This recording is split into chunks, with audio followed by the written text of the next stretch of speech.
Good afternoon, guys, and welcome back to episode 7 of Dunk Dynasty, a college basketball podcast. Today, we're talking about all things West Coast Conference. We're talking the ceiling for these schools. We're talking about floor for these schools.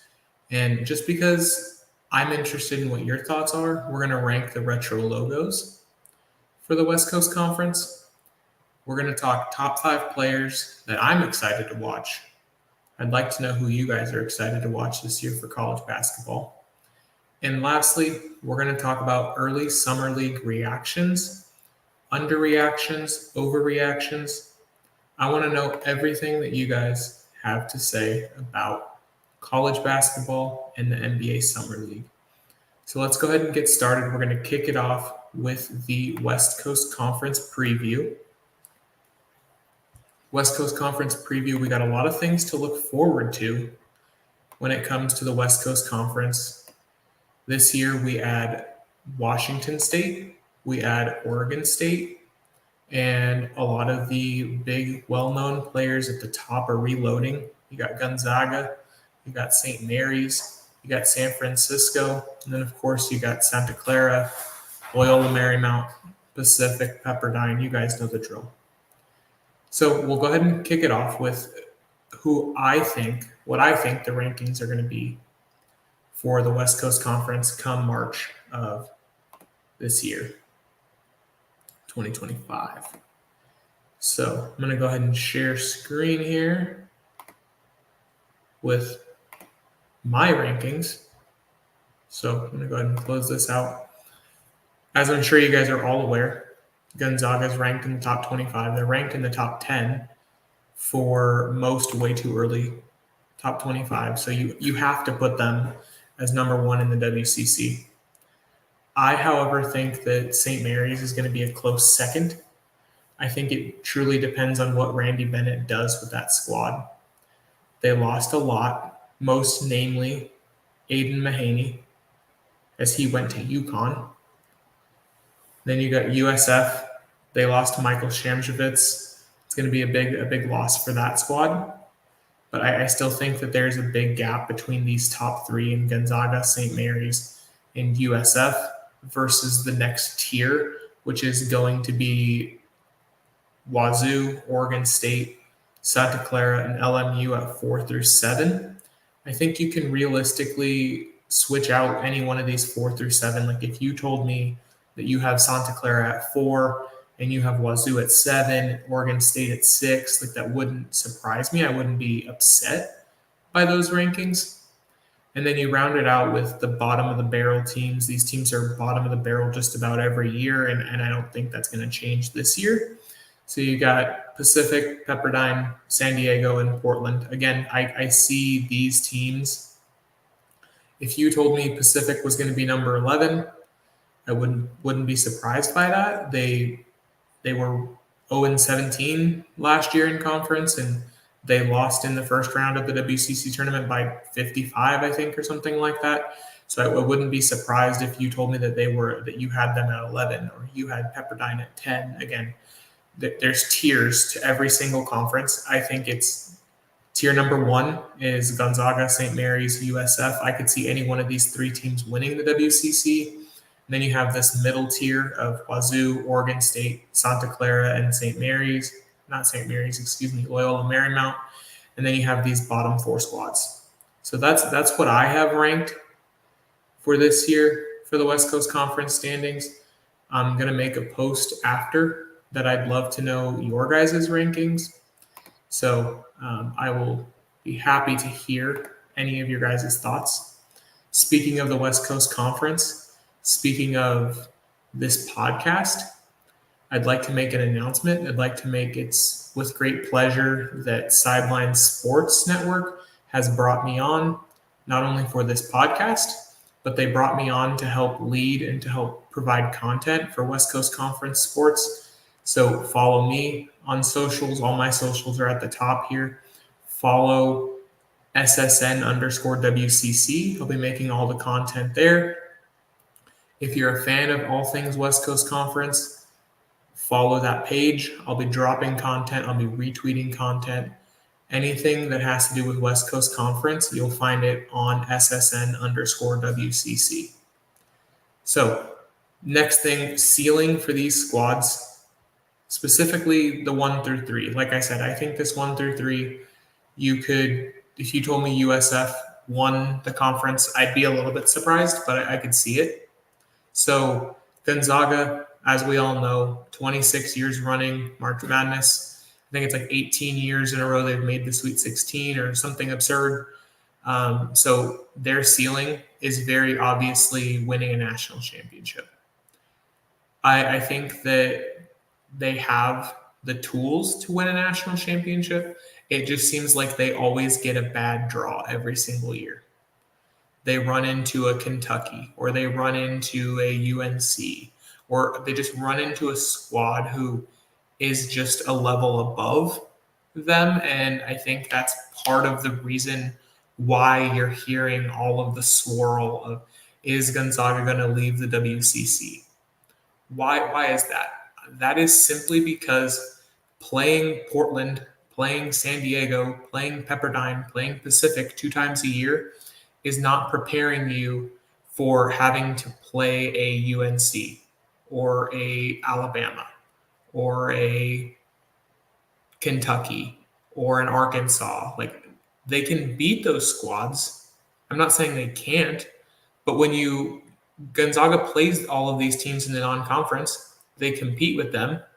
And then you go to the end of the year, you go into March Madness when they've basically had 2.5 months off because you play all of these Ken Palm sub 300 teams for 2.5 months. You take it easy, you play down to your competition, and that it's just a result, and it's what happens as a result of playing these bottom of the barrel teams for 2.5 months. So would I be surprised if Gonzaga left the WCC? No. I think that there's an opportunity for them to stay and continue to be the basketball powerhouse that they are. As a result, if you want to be a basketball powerhouse, you need to beat these teams. You need to beat the Kentuckys. You need to beat the Arkansas and the UConns and things like that. So if you're a Gonzaga fan, let me know your thoughts in the comments. I'd love to know where you guys think you're headed. I've heard Big 12. I've heard Big East. I've heard Big 10. I think all of those squads and conferences are significantly better than the WCC, of course. But I don't know, if you are a Gonzaga fan, do you want to go from winning 30 games a year and being in the March Madness tournament every single year to going to a Big 12 where you have to play Baylor and Kansas and Arizona and Iowa State once, potentially twice a year, and maybe you risk not making the dance? I don't think that you necessarily will make the dance every single year if you're playing those teams night in and night out, every Thursday, every Saturday. But again, maybe they do. Again, Gonzaga beat Kentucky last year, so I'm not saying it's not possible by any means, but it's just the grit and the grind of a Big 12 conference schedule versus that of the WCC is a completely different beast. So ceiling for Gonzaga is a national championship. The floor is a round of 32 exit. They're going to be probably a 1 through 4 seed in the dance this year. And coach always has those boys ready.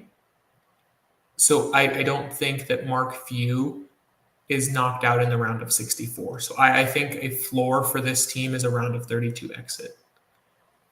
Going to St. Mary's. St. Mary's, I can see them going as deep as a Sweet 16 run this year. A floor, they missed the tournament. I haven't seen their non-conference schedule just yet, so I don't know if their non-conference schedule is going to set them up to be successful come March. So I could see them missing the tournament. I can see them being as high as a Sweet 16 competition. Again, this goes back to the same situation with Gonzaga. You're playing Pepperdine and Pacific and San Diego, and then you run into St. Mary's. They ran into a very, very gritty 12 seed, Grand Canyon University, last year. And they just didn't know what to do. These San Diegos, these Portlands, these Pacifics, Pepperdine's, they go down by 10 points. They don't punch back. They don't fight back. Grand Canyon, they went down by 10. What did they do? They turned around and went on a 15-0 run. None of these squads at the bottom of the WCC are doing that. So if you're not going to prepare yourself in the non-conference, you're going to, every single year, you're going to be out in the round of 32 or the round of 64 when you meet real competition. And then as far as San Francisco goes, I think they'll be number 3 in the WCC. If they make the round of 32, I think they'd be very surprised. So I would say their ceiling is the round of 32, and then their floor is they completely missed the tournament and they're not even in the top 3 of the WCC. So that's my floor, that's my ceiling for those top 3 squads. And now we can take a look, just because I am interested in your guys' thoughts. We will jump to the retro logos for the WCC. I made a bracket of all of the squads. So take a look. I just used the rankings from last year. So St. Mary's is the 1 seed, Gonzaga, USF as the 3, Santa Clara as the 4, SD as the 5, and then you have LMU as the 6, Pepperdine as the 7, Portland Pilots as the 8, and Pepperdine as the 9. As far as retro logos go, I think the Pilots, I think they beat Pepperdine. Pepperdine's logo is god-awful. And then I think they beat St. Mary's, because St. Mary's is just a block logo, SMC. That's boring.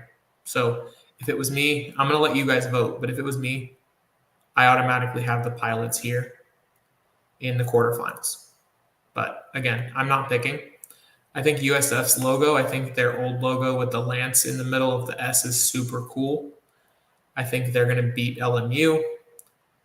This Santa Clara USD matchup is disgusting because both of these logos are ugly. And then you have Gonzaga versus Pepperdine. I think Pepperdine's logo, their old logo, is a million times better than their new logo. Tell me that. You got the Triton. I'm pretty sure that's Poseidon. Why did Pepperdine ever switch from this logo? If you're a Pepperdine fan, please tell me why you guys switched from this logo. Because this is arms, legs, ears, eyes, nose above what you guys have now with just the P. It's just so boring. So if I had to pick, I got the Pilots here. I got USF. I got Santa Clara just because I think this logo looks like my 3rd grade cousin made it. I got Pepperdine. And then, of course, Pepperdine moves here. I have USF here. And then I have Pepperdine winning. But again, you guys are going to be the voters. You guys are going to be the fans. If you go to sidelines_WCC, I'm going to start updating every single day. We're going to make a new poll. Right now on the page, we have the Portland Pilots versus the Pacific Tigers. And then tomorrow we'll do all of these squads. We'll do the 1-8 or 1-9, the 3-6, the 4-5, and the 2-7 matchups. So we can go ahead and see what the fans think is the best retro logo for the WCC. Now, my favorite part, we're going to jump to top 5 players that I am extremely excited to watch in 2024-2025. So we're going to kick it off with Chucky Hepburn. He transfers out of the Big Ten, leaving Wisconsin, and he's going to play for the the ACC. He's going to Louisville.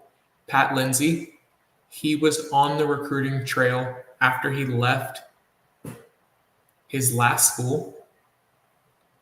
He went to Louisville, and a lot of people think he's going to revive the Louisville of old. He's going to make them a powerhouse. He's going to make them a consistent top 25. I think that Chucky Hepburn has the chance to be that dude. At Louisville, he can continue to prove himself to be a leader of the team. Pat Lindsay has a very guard-heavy locker room this season. He has 9 guards, I think 3 forwards and 2 centers on the team, on the roster right now. I think Hepburn has the possibility and the chance to assert himself as that guy to start the team.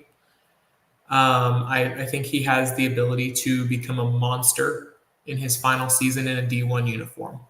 I expect Hepburn to be an all-ACC first-teamer come year's end as long as he stays healthy. And I could see Louisville making a run in the ACC tournament. Next, we'll jump to Dante Maddox Jr. Probably don't know the name, many people don't. He transferred from Toledo. He finds himself in a top-heavy Big East with an early season nationally ranked squad in Xavier. High upside guard, I think he can be a glue guy for Xavier, similarly to Stephon Castle was for UConn on their back-to-back natty runs.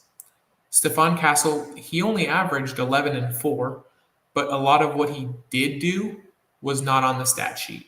He was an amazing defensive guy, and he scored when he needed to score, not when he wanted to score.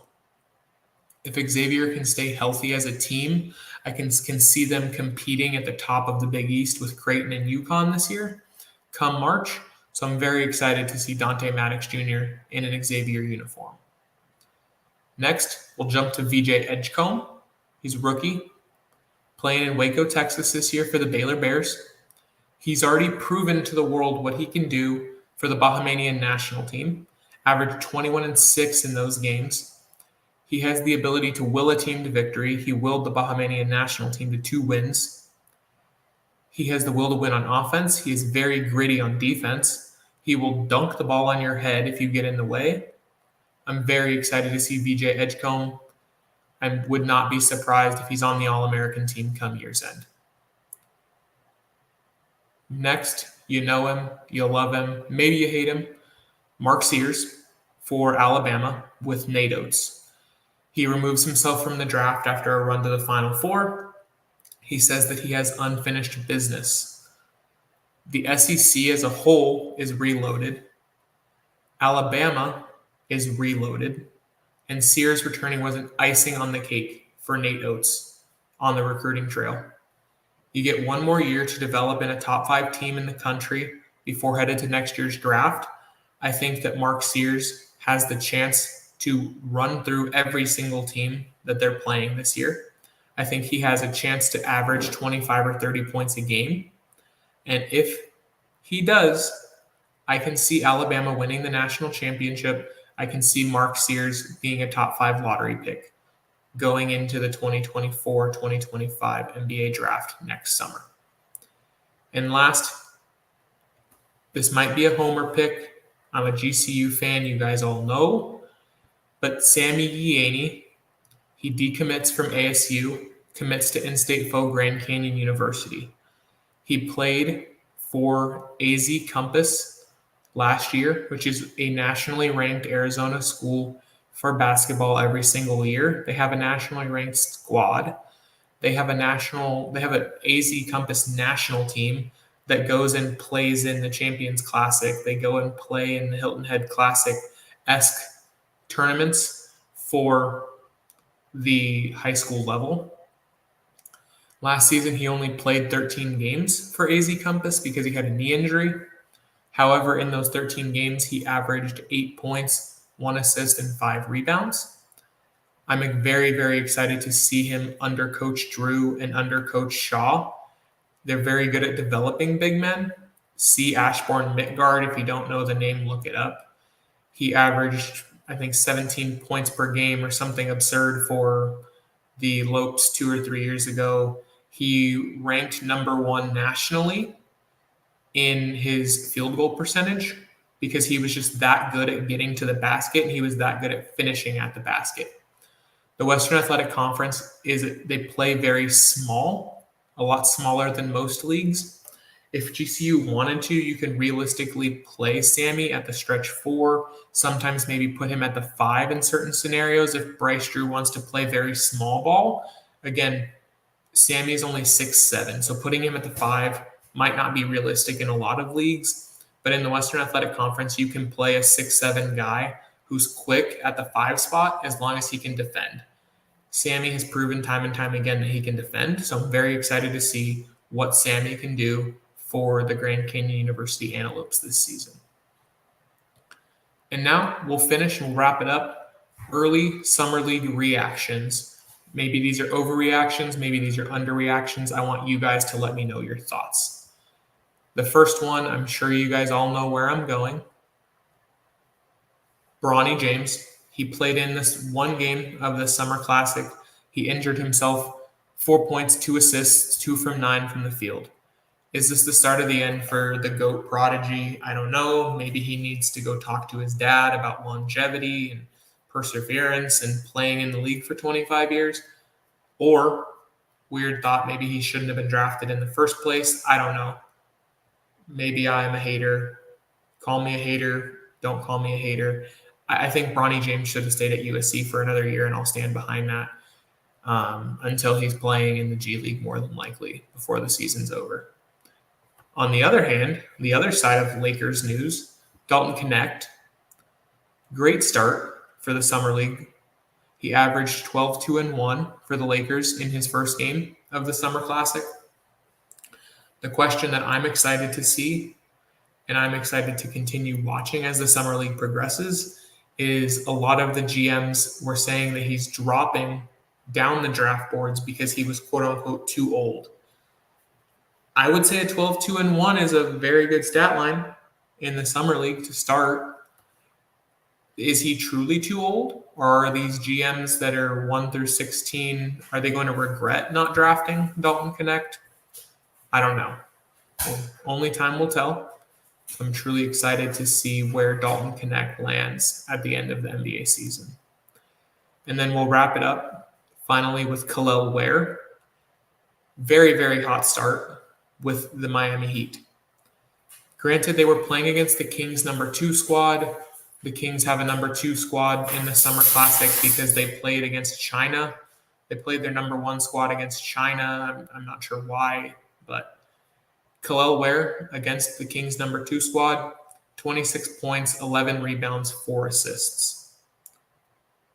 He's coming out of Indiana.